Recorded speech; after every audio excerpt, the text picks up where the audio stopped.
welcome back to Smut and Study. It's Amanda. I'm Natalie. You should know us by now, hopefully. Today on the agenda, we're going to talk about the second book in the Lightlark series. Called Nightbane. Yeah.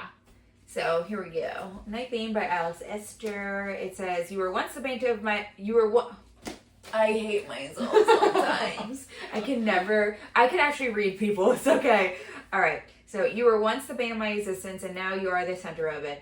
Isla Crown has secured the love of two powerful rulers and broken the curses that plagued the six realms for centuries. But few know that the true origins of her powers. Now, in the wake of the crushing betrayal, Isla finds herself hungry for distraction, preferring to frequent Lightlark's seductive haunts instead of embracing her duties as the newly crowned leader of two separate realms.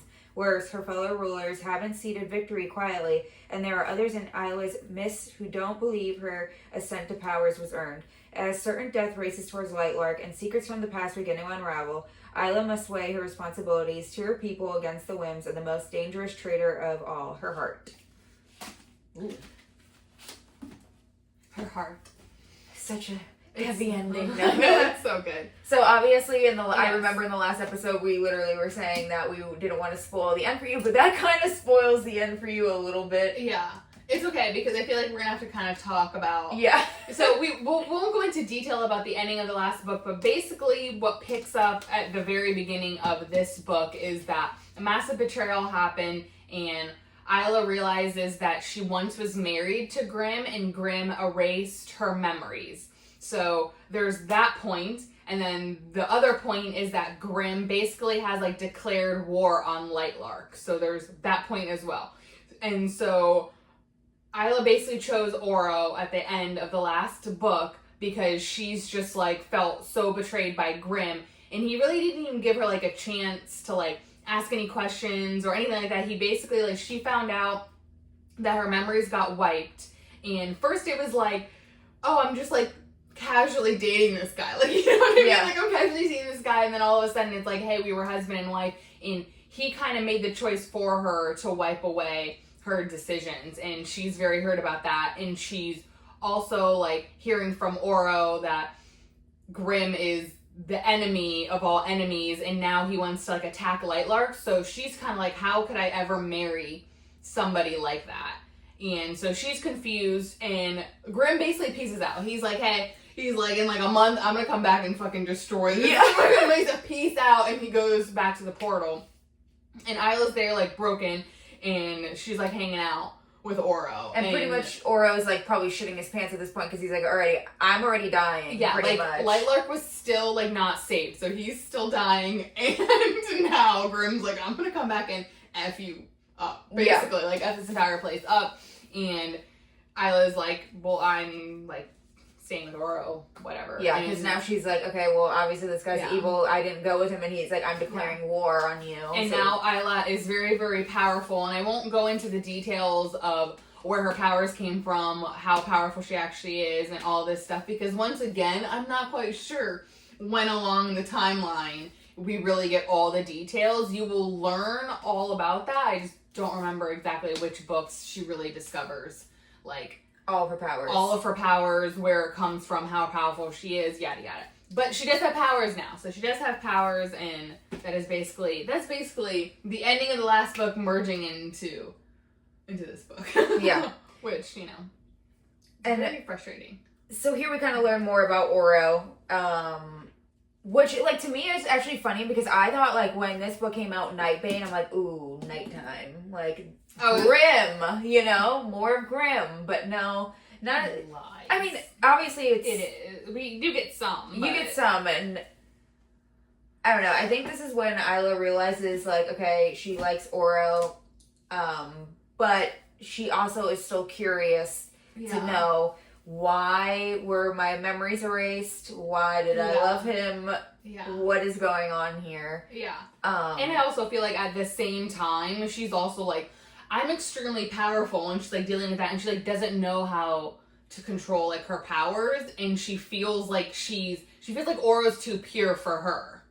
Yeah. So it's like she likes him, but like she thinks she's going to ruin him. Yeah, she's going to ruin him, and there's like a part in this book where it's like she accidentally, like, she's trying to save like a situation, she accidentally like murders like people and obviously, like, reading, like, there's more to the story, and we as readers, like, you read it and you're like, okay, that wasn't, like, your fault in the circumstances, but she obviously blames herself, and she's like, I'm basically just as bad as Grimm. Like, I'm a murderer. I'm not good. Like, if I get too out of control, like, I'm gonna hurt Oro. Like, she doesn't trust herself. She has too much power.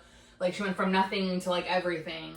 And she can't really trust anybody either because her best friend ended up not even being her best friend. It was someone in disguise of her. It's a very self-discovery book, I feel like, for her.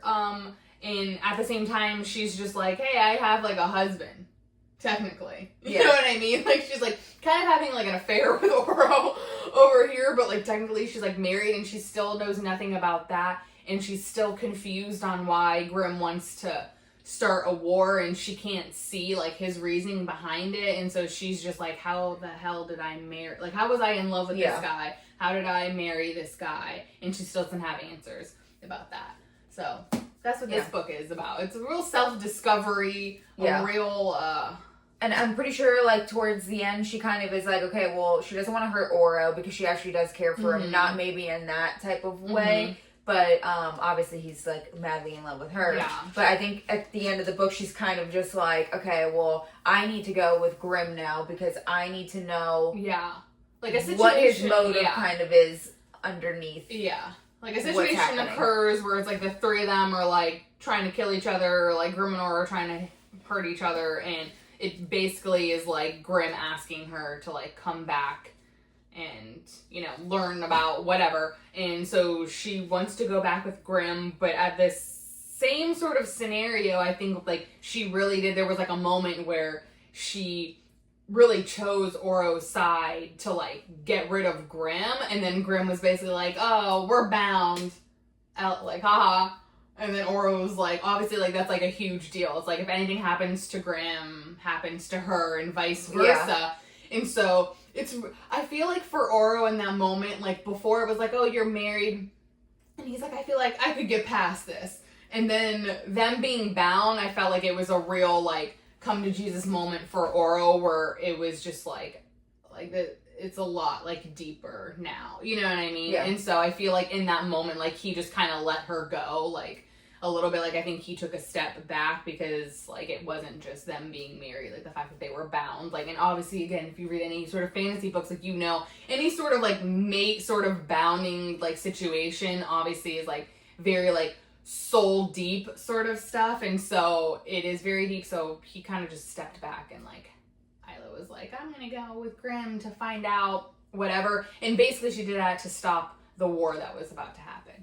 And so good for her. She's for the people. She sacrificed herself. So that was the ending of this book, which we remembered very more clearly than the first book.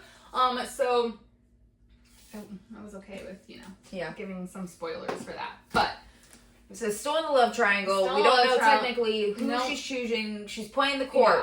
She played Lightlark. Now she's gonna play on some Nightshade. See who she's playing both sides.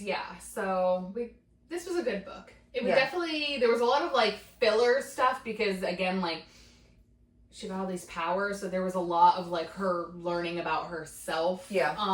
So there's always a filler book. There's always, it was definitely, like, a little bit of a half filler, I felt like, just because it was, like, we kept, like, it was, like, 30 days until this massive war was gonna happen, and so it was, like, this time period of she's just like, I hate myself, I'm trying to learn where I'm from, and, like, all this nonsense, and you're like, that's cool, where's Grimm? You know, like, the whole time. So what else is gonna happen? What else? The cover still, the art is still very beautiful for these books as well, just side note. Thank you, Alex Aster. So, until next time. See you next time.